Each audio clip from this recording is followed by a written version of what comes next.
بإحسان إلى يوم الدين. قال الله تعالى في كتابه الكريم: أعوذ بالله من الشيطان الرجيم. يا أيها الذين آمنوا اتقوا الله حق تقاته ولا تموتن إلا وأنتم مسلمون. Alhamdulillah, akhwati al-kiram dimuliakan oleh Allah Ta'ala.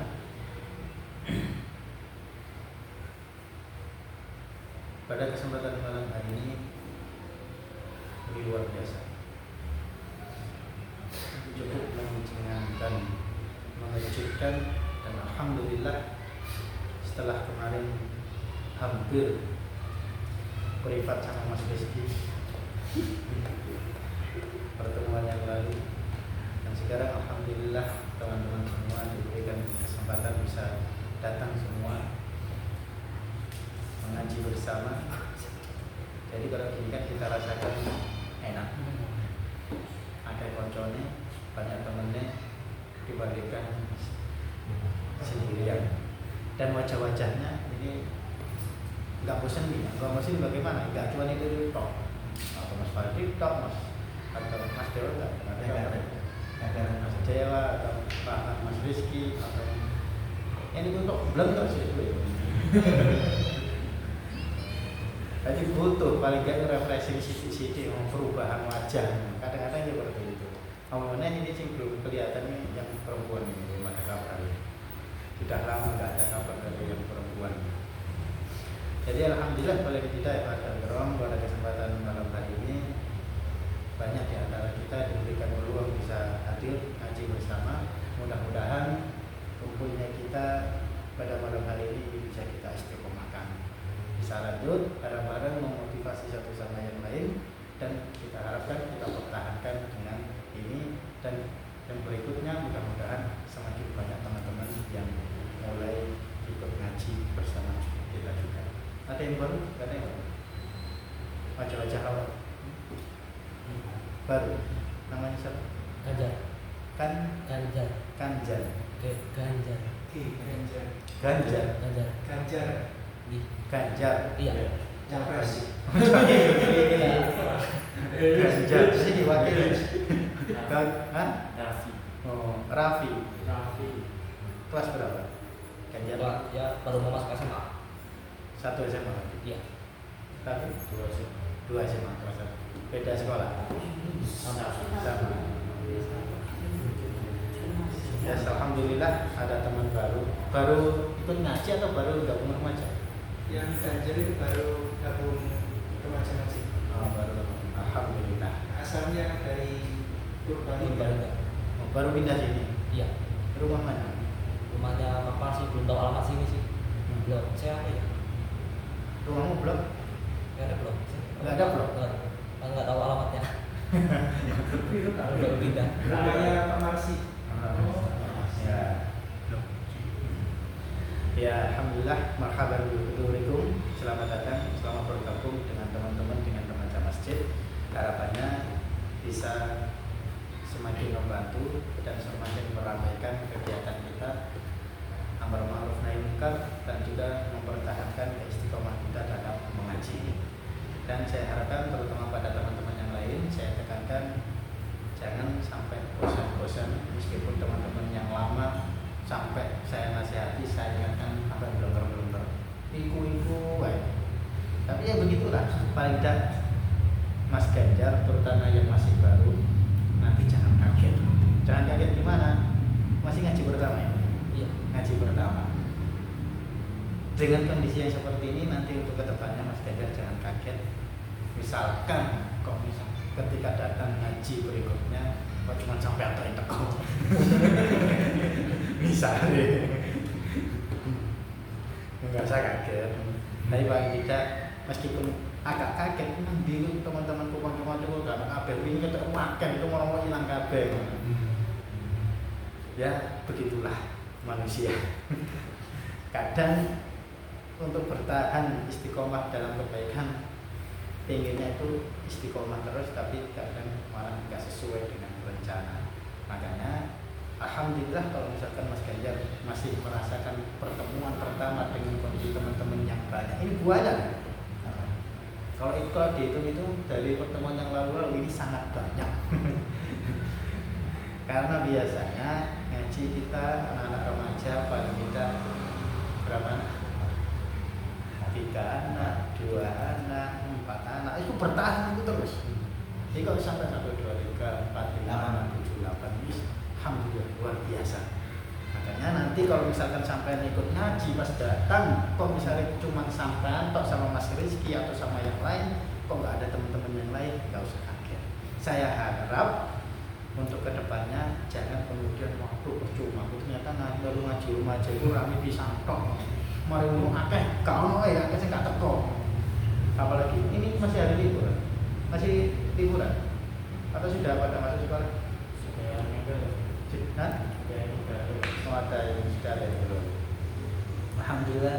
Kalau tidak, saya cuma ingin memotivasi, mengingatkan, lanjutkan dan pertahankan ngaji kita bersama ini. Kalau kita tidak mulai dari diri kita masing-masing, maka tidak akan berjalan. Maka nggak usah melihat teman-teman yang lain, apalagi kok melihat oh ini teman saya nggak ada yang ngaji, nggak ada yang berangkat kemana sih teman-teman. Kalau perlu mulai dari diri sampai sendiri. Tak budaki tak berangkat bismillah tak ikut ngaji. Syukur-syukur untuk minggu depan itu sampai bisa mengajak teman baru yang lainnya. Bisa teman tetangga, teman-teman yang lain. Pokoknya kalau ngaji nggak perlu remaja. Insya Allah seru, enak dan banyak aktivitasnya.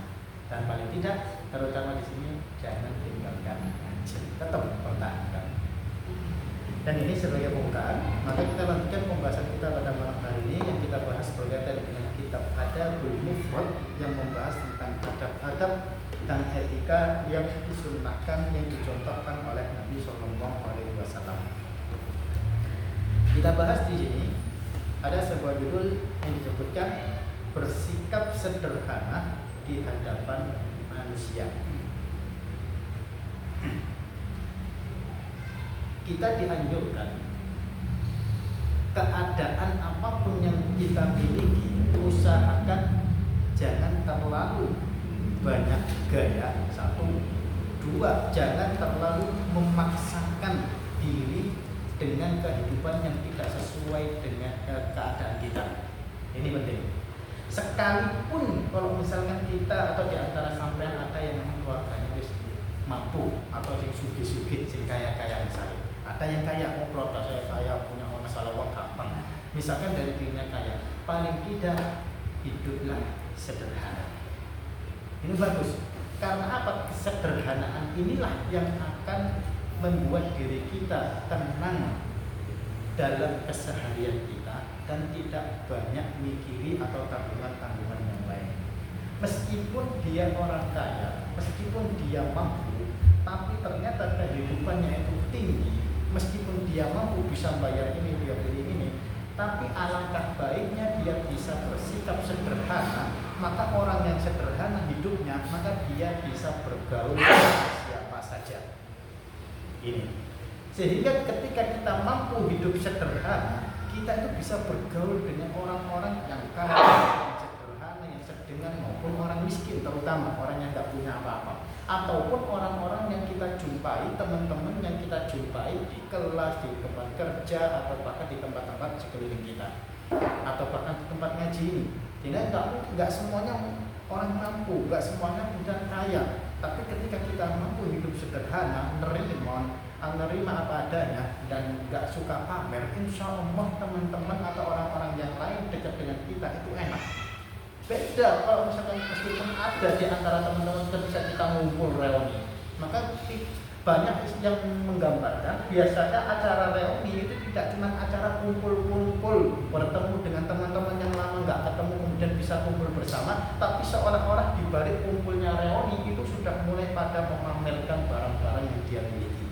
Makanya ada yang mau suwe tak ketok bertahun-tahun mari lulus kumpul ngurus kita kok kerjamu kok gajimu piro aku murah-murah teko nggawa HP iPhone ngapun sing keluaran terbaru sing liyane direwangi kok nyeli koncone padahal ya lho no diketok-ketok nopo aku iku nggone kancane cap sini kendaraan yang ngono dipaksa akhirnya kalau ngumpul ketemu apa maneh masalah jemput kendaraan nih. Banyak kemudian memperdaya orang lain dengan anggapan saya orang mampu, saya orang kaya, ben cewekku seneng, bangga dan bertahan sama aku. hubungannya bisa bertahan, biasanya para cewek itu senang dengan kekayaan. Maka biasanya nggak heran kemudian menjemput, dia memberikan identitas dia termasuk dari golongan orang-orang yang mampu, dia punya mobil, punya kendaraan mewah, punya kekayaan yang berlimpah. Itu cuma sekedar jualan, gawean. Dan zaman sekarang itu banyak, makanya teman-teman sekalian itu harus berhati-hati.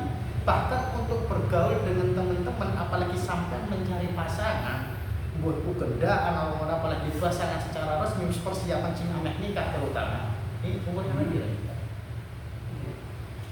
Oh 21, masih dikit 23. Mas Faldi? 25. Oh 25. Oh iya masih bisa.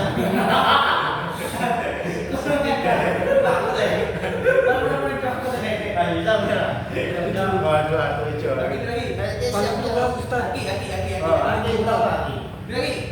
Datang balik lagi. Piro. Berapa? Umur. Oh, 26. Ini supaya ya, harus mendekati ini. Paling tidak ya persiapan. Artinya untuk mencari pasangan yang secara resmi, apalagi pasangan ini adalah pasangan hidup selamanya buat kita, maka kita harus berhati-hati. Zaman sekarang orang kemudian banyak mencari pasangan memang itu secara online, itu banyak mencari jodoh lewat online. Itu bisa mulai Facebook, ketemu dari Facebook, IG, minta kontak, kemudian ketemuan, dan ini yang kadang-kadang tidak sesuai dengan harapan. Kadang-kadang fotonya wahyu ketemu tuh baik belum ini. Ya jangan salahkan karena itu yang sekarang tuh bisa dirubah wajah-wajah itu sing ayu, sing elek tadi ayu, jangan kan sing elek lanang itu bentuk wedok. Kata wahyu ketemu lah kok lanang nih. Bagaimana yang cewek-cewek Thailand yang dipertanyakan nih. Oh, itu wahyu kadung sah ini seperti baik ternyata. Wah, lah kok lanang gitu. Akhirnya yo malah pedang-pedangan. Bahaya, kita merusak. Makanya paling tidak untuk menjalin hubungan dengan seseorang paling tidak satu, jangan sampai gampang-gampang mempermainkan hati orang lain. Tadi tidak cuma untuk mencari kesenangan, kepuasan, tapi paling tidak kalau misalkan sampean apalagi zaman sekarang anak muda itu nggak luput sih jadi pacaran. Mesti sampai akan diuji bagaimana caranya sampai itu harus punya pacar. Sampai digoda dulu untuk konco-konco ini kalau pacaran. Kalau perlu dalam satu sekolah itu orang bandingannya dewe-dewe. Mau sampai nggak duwe pacar yang duwe pacar dewe, sampai dikrecei, dibutuh, yang dipacarin, kok jomblo nggak payu, pelek. Seolah-olah seperti itu. Seolah-olah sampai itu dituntut mau nggak mau harus punya pasangan, harus punya pacar. Dan dalam lingkungan sampean, apalagi seperti ini, yang beda dengan misalkan di pondok, nggak mustahil, meskipun bisa terjadi, bisa terjalin. Tapi kehidupan sampean mulai di pendidikan, sekolah, tempat kerja itu tempat-tempat yang memang rancu sangat gampang sampai itu terjerumus di dalamnya. Jangankan yang belum menikah, yang sudah menikah pun banyak yang kemudian selingkuh dengan teman kerjanya, selingkuh dengan pasangan yang lain. Padahal dia punya pasangan. Itulah bahaya.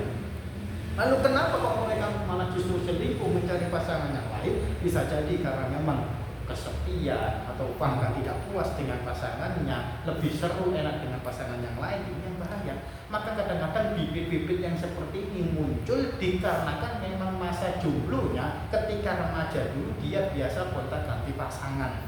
Akhirnya orang yang pacaran itu kan biasanya yang misalnya gak cocok, ono opo sithik-sithik, syarat-sithik kemudian terus pedot, kita putus.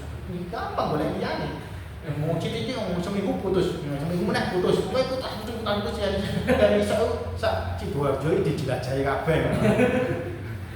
Mutan itu. Dan ini kadang-kadang yang menjadi penyakit. Akhirnya ketika sudah menikah, seolah-olah hukum ketika berpacaran itu dilakukan dalam pernikahan. Akhirnya ketika ada permasalahan sedikit, kecemburuan atau bahkan nggak cocok, perselisihan, ngamuk, gondok, putus, cerai. Akhirnya banyak sekarang itu keluarga-keluarga yang mengakhiri hubungan mereka dikarenakan perselisihan ini nggak merasa puas apa seperti ini, dan banyak kemudian muncul para janda dan sebagainya meskipun pada dasarnya baru menikah, kayak menikah pirang bulan kemudian atau bahkan masih 1 tahun atau bahkan sudah baru punya anak itu sudah cerai atau bahkan pisah dengan pasangannya. Dan itu banyak. Makanya khawatir kita harus berhati-hati. Paling tidak di sini kita diingatkan kehidupan kita sehari-hari itu syukuri apa yang kita miliki.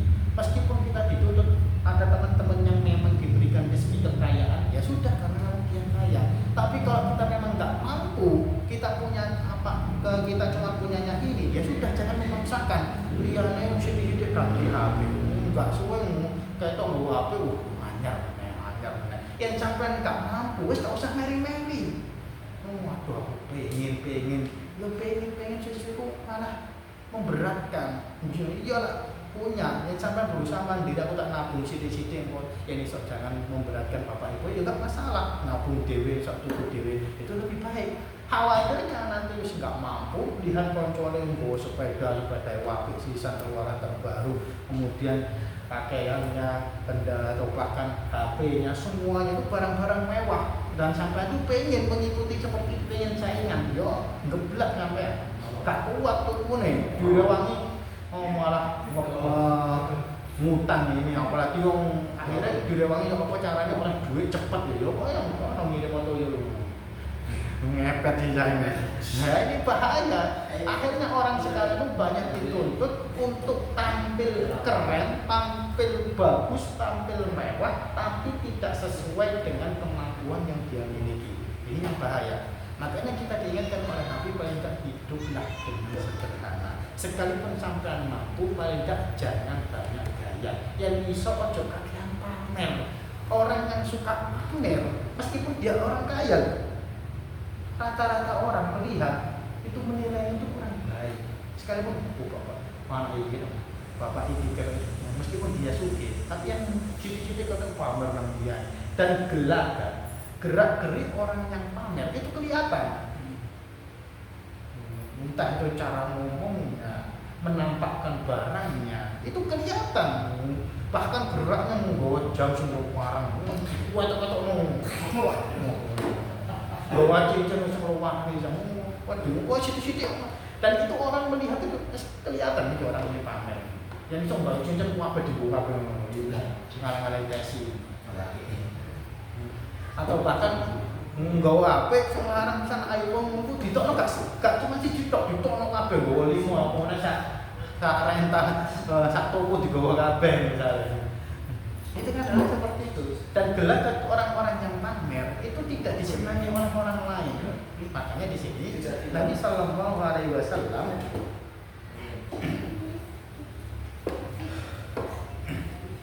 memberitahukan bahwa disebutkan dalam sebuah riwayat bahwasannya sosok Nabi Sallallahu Alaihi Wasallam itu inna arsalnaka syahidan mubasyiran wa nadhiran. Satu, Nabi Muhammad itu selaku yang beliau ini adalah Nabi yang terakhir dan beliau ini menjadi suri tauladan bagi umatnya sampai ila yaumil qiyamah. Tentu karakter beliau, adab beliau, etika beliau itu yang paling sempurna. Makanya Nabi, tugas Nabi itu apa? Satu, syahidan wa mubasyiran wa nadhiran. Nabi itu yang akan menjadi saksi dan akan menjadi pemberi kabar gembira dan yang memberikan ancaman kepada umat-umatnya yang tidak mau beriman. Kemudian di sini wahirzan lil ummiyi, dan beliau itu menjadi pelindung bagi umat yang buta huruf.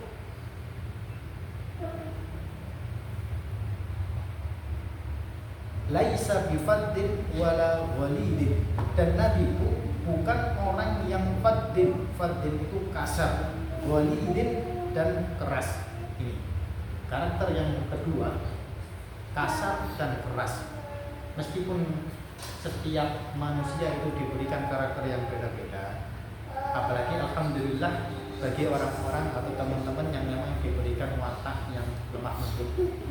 Meskipun ada teman-teman yang ketoknya memang pada dasarnya kecil pun wablek, kecil pun nongakal, kecil pun pencilaan, sampai gede saja pakaian pola, sampai gede saja senengani ngelanggar.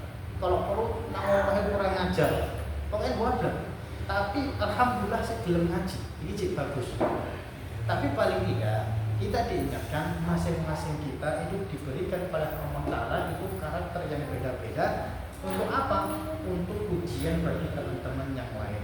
bagi teman-teman yang lain yang diberikan kesabaran, bagi teman-teman yang lain diberikan kemampuan bisa memberikan nasihat, bisa memberikan motivasi, itu bisa mengajak menasehati teman-teman yang kurang baik, bisa mengajak teman-teman yang keliaran atau liar atau bahkan yang senengannya kurangan atau sing dablek-dablek, sehingga menyempurnakan satu sama yang lain. Maka disinilah pentingnya kita dikumpulkan oleh Allah Ta'ala dalam satu tempat, dalam satu majelis dengan karakter yang beda-beda. Tujuannya apa? Supaya kita bersama-sama untuk melakukan amar ma'ruf nahi munkar dan memakmurkan masjid ini dengan baik. Meskipun karakternya itu beda-beda, tapi paling tidak dengan karakter yang beda-beda yang kita miliki, ini kita bisa mampu mendukung satu sama yang lain untuk memotivasi, ayo bareng-bareng untuk melakukan kebaikan. Ayo ngaji bersama-sama. Apalagi kesempatan masih muda, mumpung cinta air ngaji. Masa saya mau ngaji go seminggu bisa nek gak tau melok. Kapan pernah yang ngaji? Bahkan meskipun kalau kita pikirkan ngaji saya itu peluangnya banyak.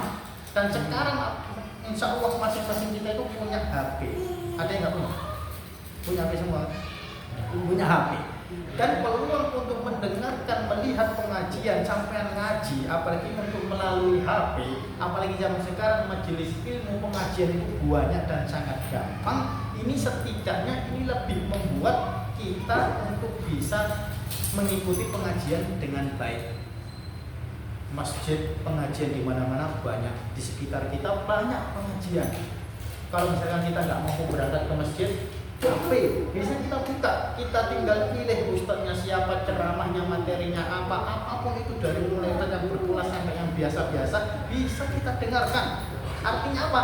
Dimanapun kita berada itu sebenarnya bisa kita itu mengaji. Tapi buktinya sampai sekarang ini seharian bahkan dalam seminggu, pernahkah kita menyadari kemudian kita sempatkan waktu luang kita untuk mengaji? Kecuali dengan jadwal-jadwal yang pasti, dengan jadwal yang sudah ditentukan, meskipun ngaji sudah seminggu sekali. Maka paling tidak kadang-kadang kita merasa harus ngaji itu ono jame dewe seminggu sekali.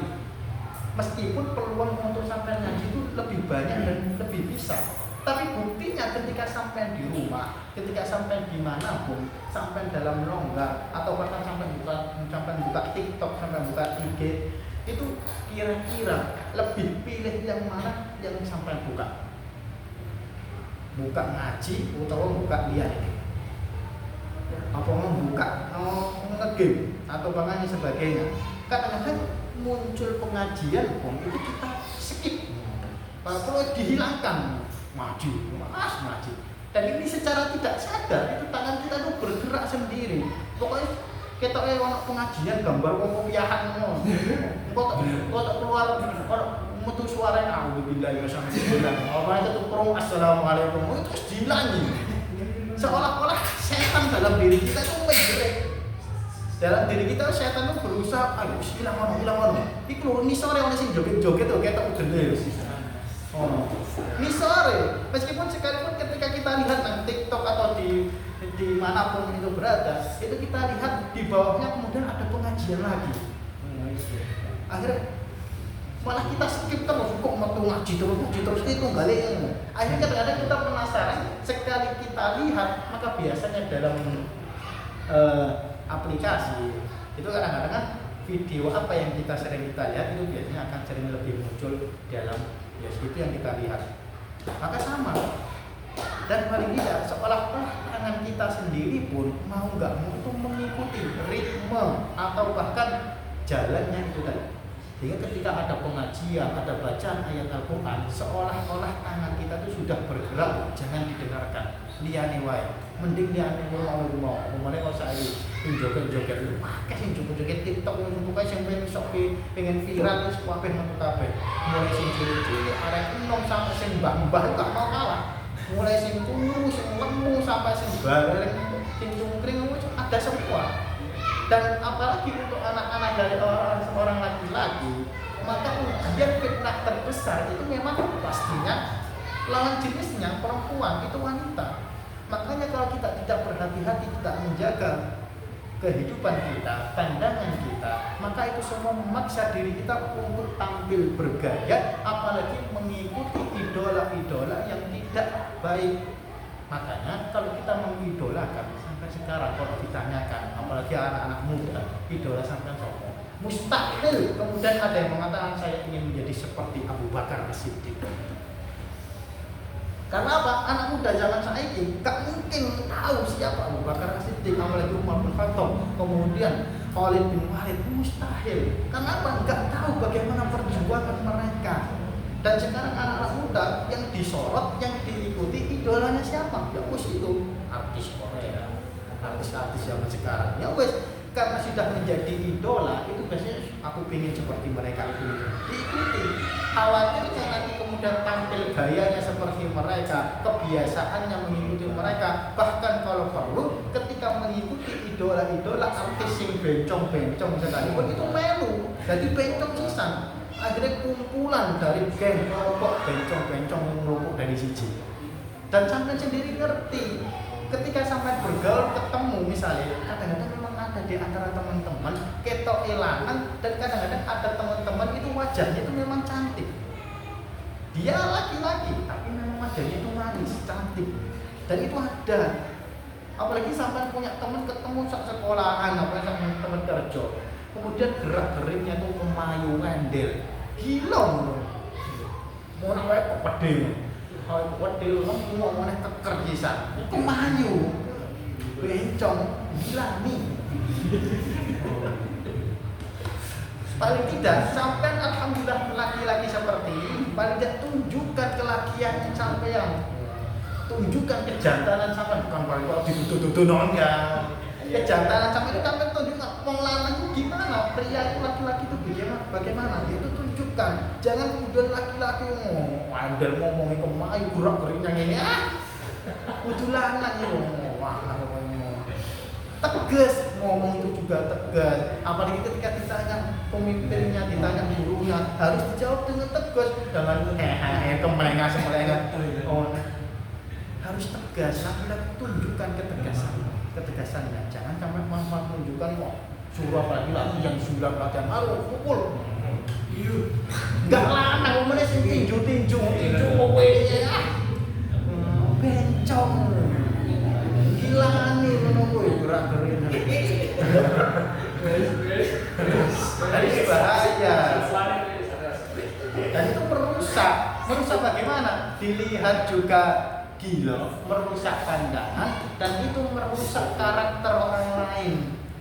Akhirnya zaman sekarang itu banyak yang kemudian merasa nyaman ketika dia laki-laki tampil dandan seperti perempuan, ngalang-ngalang wedok dandan berai, ngalang-ngalang ngopor. Dan itu banyak zaman sekarang. Makanya banyak hati-hati perbuatan seperti ini, laki-laki menyerupai perempuan atau sebaliknya, orang wedok malah tomboy. Jadi wong lanang gak terima tadi wedok pengennya jadi lanang. Ini juga sama. Ini orang-orang yang akan mendapatkan laknat nanti di hari kiamat. Makanya bahaya. Dan kita diingatkan di sini, Nabi itu seperti ini loh.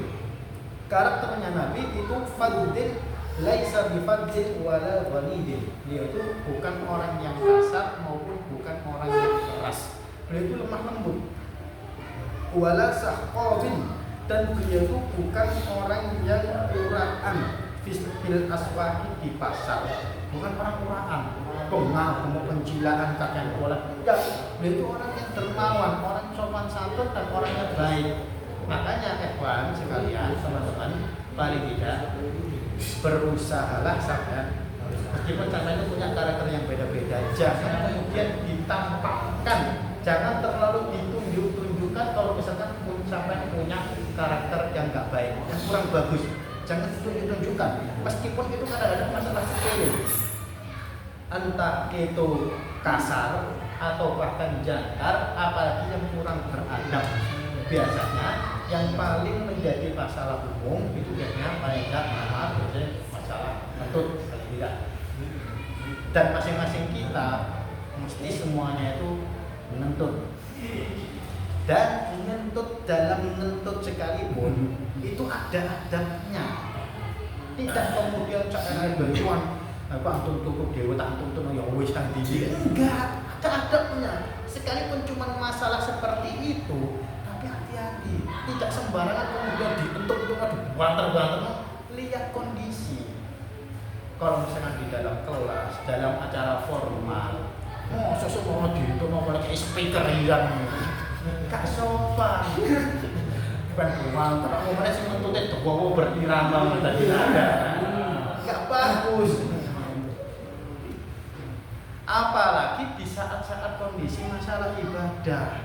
Wong enggak ibadah saja sampai nuntut sembarangan itu kurang bagus. Sekalipun itu di dalam keluarga, apalagi di depan orang tua. Ojo kemudian sampai nomor bapak itu mantap aja. Wes nuntut kok mantap buat bisa. Mateni ini bahaya, enggak sopan. Sekalipun sekarang tuh saya mau nuntut kok aku, mesti nuntut sampean.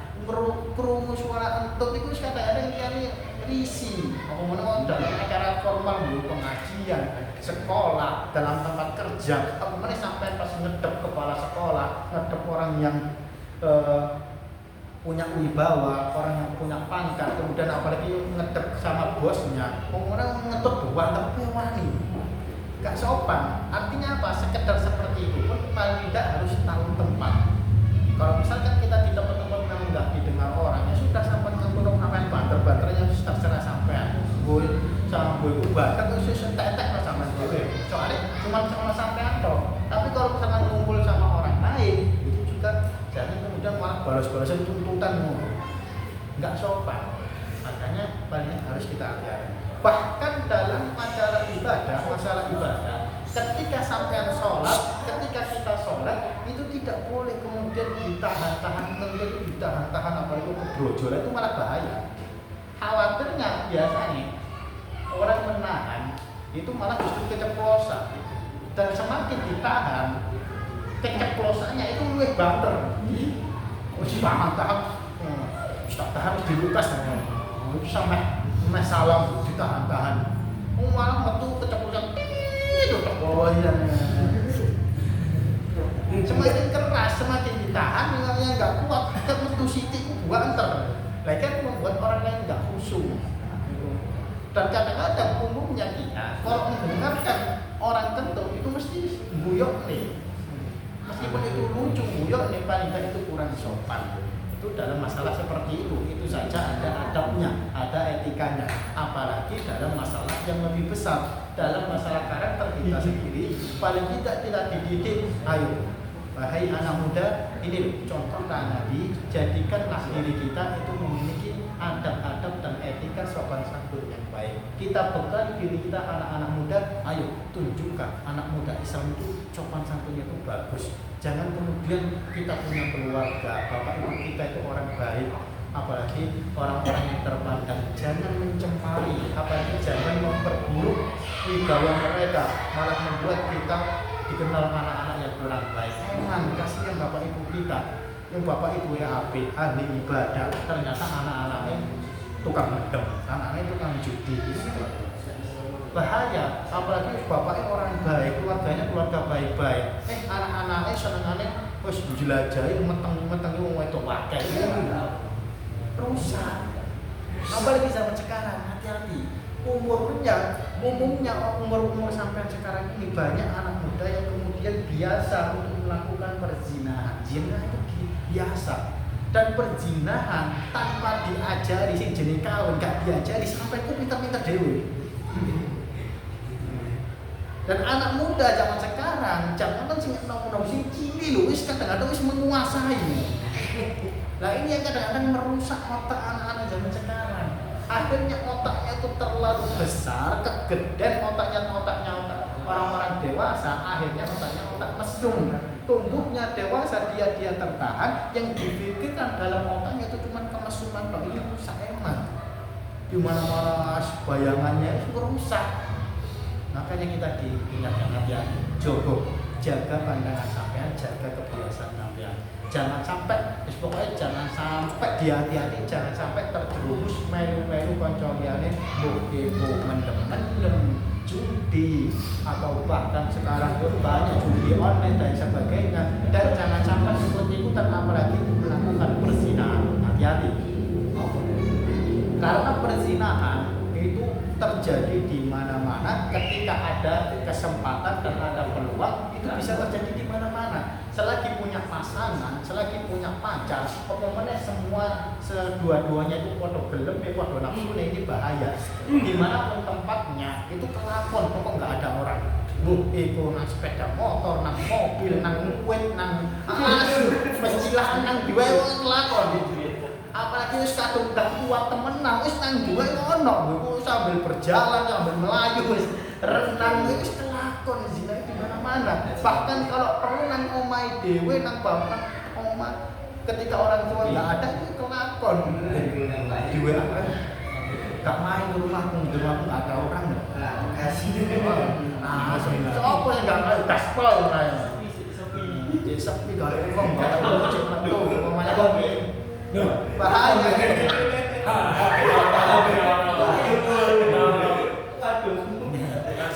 Makanya hati-hati. Perzinahan ini luar biasa. Rusaknya ini merusak generasi muda.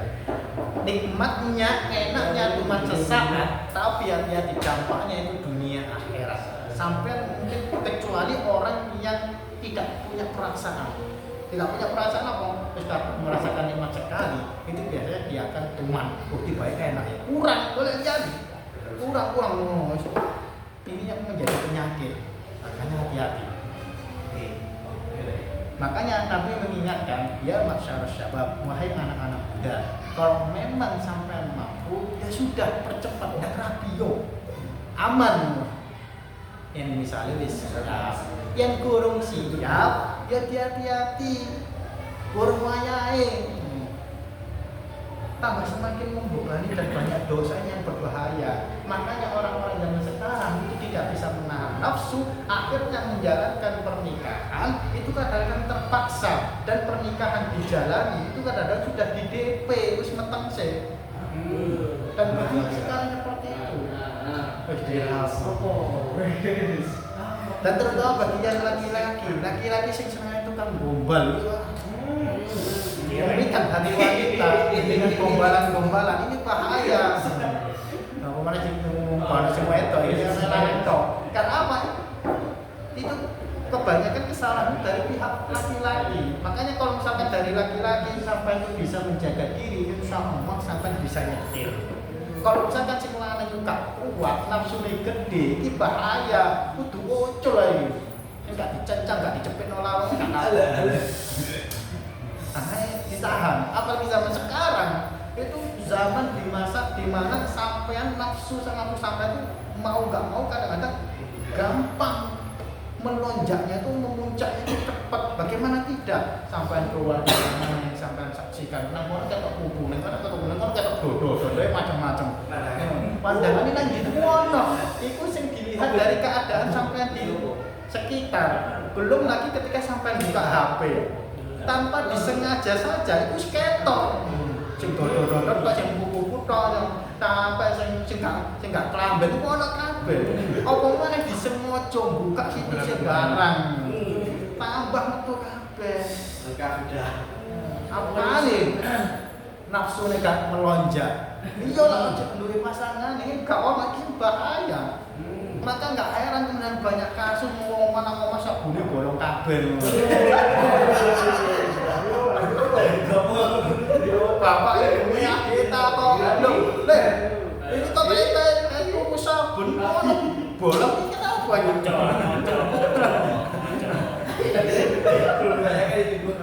Kau sentai, dia mah coba sih ngeber ini. Bahaya, ngomongnya ya tuh sabun kayak tuku, wis cepet wis entek sapa dengan dana sabun ini. Makanya hati-hati. Makanya terutama bagi laki-laki, terutama ini berkaitan jangan biasakan terlalu lama di dalam kamar mandi. Makanya jadi ojo suwe-suwe. Karena apa? Kalau bukan tempat yang baik dan setan itu banyak di dalamnya. Ketok awalnya mandi habis biasa. Suwe-suwe siapa yang nyangka nanti udah terbayang sesuatu. Ngomongnya disengaja, disiap no simsan. Tambah tahu. sampai ngentekno banyu, sampai ngentekno sabun, sampai ngentekno sampo liyane diutekno kabeh. Tak metu-metu sak jam 2 jam wis dino nang jero ceting. Kongkong ben dadi iwak iki. Burung meneh biasanya anak zaman sekarang nang dindi nggo HP, bahkan di kamar mandi pun itu kegowo HP. Pun itu memang bukan untuk tujuan melihat mesum, kadang masuk ke kamar mandi itu dibawa buat sedang live nang WC, live nang WC sambil nge-game iso. Makanya nah ini yang membuat lama di dalam kamar mandi. Kadang WC, ngomong HP sisan. Ayo kamu tuh gak ada yang bapak ibu ngenteni aku kebelet sisan. Nang jero itu wae malah game nang liyane. Bahaya. Soalnya ada. Coba teatro, paling tidak kita diingatkan ini. Kita dianjurkan untuk hidup sederhana. Apapun yang kita miliki paling tidak kita tunjukkan atau kita manfaatkan dengan baik dan jangan terlalu banyak. Dan paling tidak kita diajarkan oleh Nabi Sallallahu Alaihi Wasallam bahwa setidaknya kita dianjurkan untuk berperilaku yang baik dan membiasakan dengan adab-adab dan sopan santunnya. Kita mulai, kita praktekkan sedikit demi sedikit di dalam keluarga, dengan teman-teman, dengan orang lain. Mulai sedikit-sedikit. Meskipun enggak berubah drastis langsung, tapi sedikit-sedikit kita biasakan dengan baik. Kita perbaiki adab kita, bagaimana komunikasi kita, ngomongnya, sing biasa sing besok dikurangi sithik-sithik. Ojo malah difasek-fasekno. Ojo malah dilancar-lancarno. Dikurangi kebiasaan-kebiasaan itu dikurangi.